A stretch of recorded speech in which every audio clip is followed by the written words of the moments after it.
tem vida, tem jeito. Será mesmo? Deixa eu te contar um pouquinho sobre a minha história. Eu tinha 10 anos de idade quando todo o sofrimento existencial da minha mãe começou a aparecer. Ela tentava várias vezes o suicídio, com várias estratégias, várias formas. E todas as vezes que nós, eu e minha irmã, a conduzíamos e a levávamos nos hospitais, ouvíamos comentários tais como: "Ô dona Yoko, a senhora não tem o que fazer a não ser ficar tentando se matar?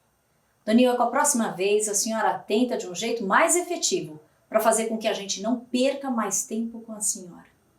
Obviamente, tudo isso foi uma grande chaga e uma grande ferida, para que eu pudesse hoje estar aqui contando a minha história. A partir do desrespeito e da falta de atendimento, ou seja, quando eu falo falta de atendimento, é falta de acolhimento e respeito em relação ao sofrimento existencial. É que migrei toda a minha trajetória, principalmente profissional, para que pudesse falar com vocês a respeito da prevenção ao suicídio e da pós-venção, que é toda a ação que se faz para minimizar ou pelo menos cuidar dos impactos do luto por suicídio de alguém que a gente ama. Nesse sentido, toda aquela ferida que se formou de uma criança que não conseguia ter uma resposta me ajudou como motivação e foi a minha trilha para que eu pudesse ser e me tornar uma psicóloga. Uma psicóloga que pudesse cuidar da alma, que era assim que o manual falava: psicólogos cuidam da alma humana. Mas eu não queria cuidar das almas saudáveis, eu queria cuidar das almas em sofrimento existencial, a ponto delas pensarem que se matar seria alguma solução ou teria algum alívio para o próprio sofrimento.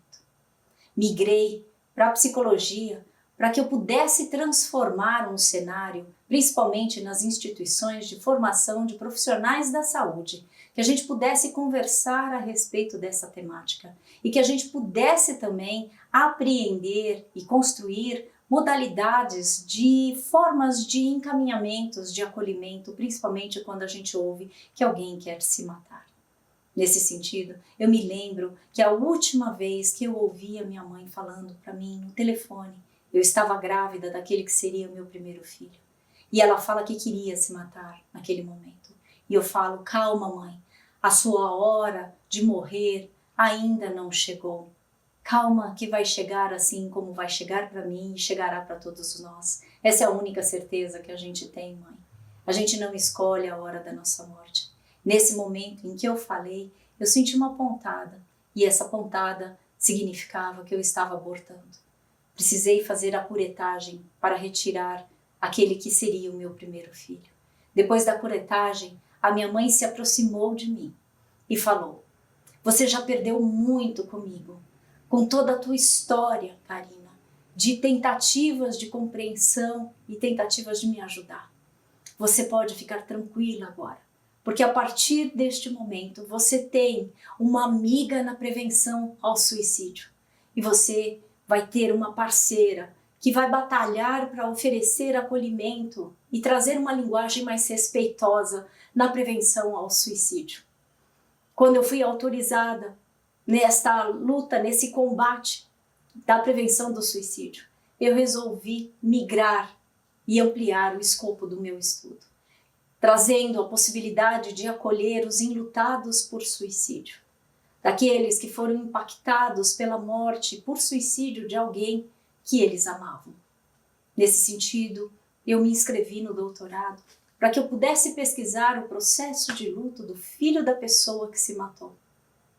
E aí, nesse momento, eu precisei também viver visceralmente o meu próprio processo de luto de filha da pessoa que não morreu por suicídio, porque minha mãe, lembra que eu falei para vocês que ela virou o jogo. Ela conseguiu trazer uma certa ressignificação em relação ao sofrimento dela, sendo a minha parceira na prevenção.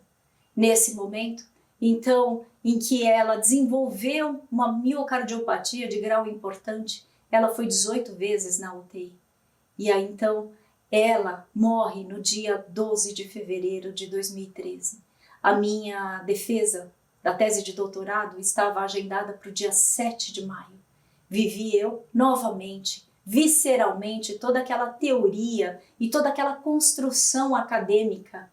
E aí foi que eu percebi que teoria e praxis, principalmente naquele que quer trabalhar com sofrimento humano, precisam ter uma certa coerência.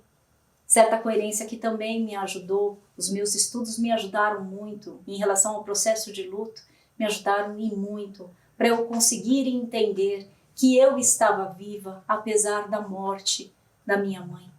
O mais interessante foi que essa constatação ela teve a sua origem quando a minha mãe pediu para ser cremada.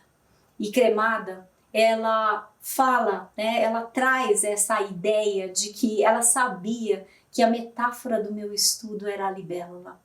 E quando eu falo que ela sabia, quando a gente enterrou as cinzas da minha mãe, eis que aparece um grupo de libélulas. Eu não sabia que esse nome, o grupo de libélulas, se chama efêmera. Isso é para mostrar e contar para a gente sobre a efemeridade da vida. E para que você acredite que se você está vivo, até o teu sofrimento passará. E que a gente não pode achar que a gente controla as situações da vida, mas que apesar das adversidades, apesar do sofrimento, você tem condições de se dar uma chance, de resgatar uma certa esperança, do sentido de você entender que deixa a vida te ajudar. Nesse sentido, muitas vezes que eu titubeei e duvidei que se tinha vida, tinha jeito, eu fui surpreendida pela vida. Eu fui surpreendida pela capacidade de acreditar. E a maior surpresa foi quando eu fui impactada em 2014 por uma inflamação cerebral. Essa inflamação cerebral raríssima que acomete a cada 0,8 a cada 100 mil pessoas. Isso quer dizer, eu ficava me perguntando por que eu? Por que justo eu? E aí então eu fui entendendo que a maior parte das coisas que nos acontecem não são em vão. E nesse momento foi que eu criei esta frase, se tem vida, tem jeito.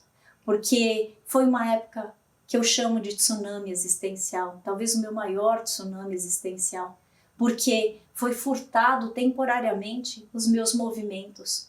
E eu também esqueci a ordem alfabética. Estava eu no pós-doutorado, você imagina, esquecendo a ordem alfabética, não sabendo que 10 moedas de 10 centavos equivaleriam e equivalem a R$1.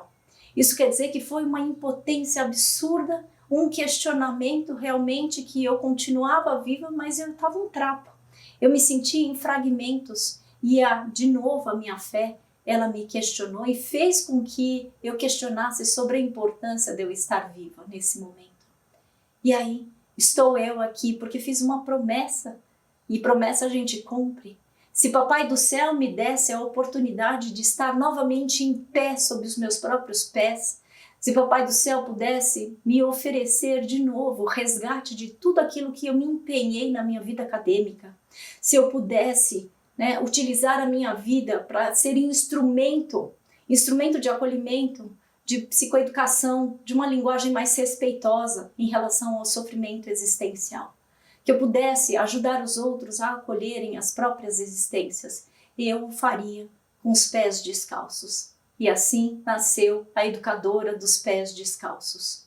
Hoje estou aqui, presente para contar esta história com os meus pés descalços, para falar que você tem sim grandes chances e que tudo tem jeito e que se você se der uma chance e oportunidades para enxergar coisas que você não consegue ver, mas enxergar além da alma, porque agora eu também tenho uma lembrança de que eu tive um diagnóstico de glaucoma e o glaucoma fez com que eu tivesse um dos maiores medos, além do medo que eu senti na inflamação cerebral, de ficar cega e não conseguir enxergar.